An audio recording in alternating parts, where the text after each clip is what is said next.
রাঘব চাড্ডা যদি সংসদে সাধারণ মানুষের পক্ষে কথা তুলতে পারেন, তাহলে অন্যরা কেন পারবেন না? ঔষধের দাম আকাশ ছোঁয়া, কেন নির্দিষ্ট মূল্যসীমা হবে না? রক্ত পরীক্ষা, স্ক্যান সাধারণ মানুষের জন্য নির্দিষ্ট করে দেওয়া হবে না কেন? একজন প্রার্থী কেন একই সঙ্গে 2-3টে আসনে দাঁড়াবে?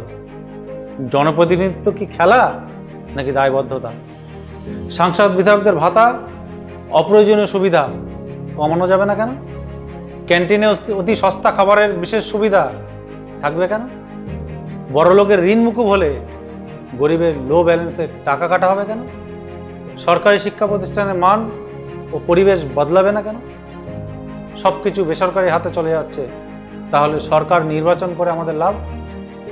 ভবিষ্যৎ প্রজন্ম কি শুধু প্রতিশ্রুতিতেই বড় হবে? নীতি বদলাতে ইচ্ছাশক্তি লাগে, অজুহাত নয়। জনগণ প্রশ্ন করতে শিখলে পরিবর্তন তখনই শুরু হবে।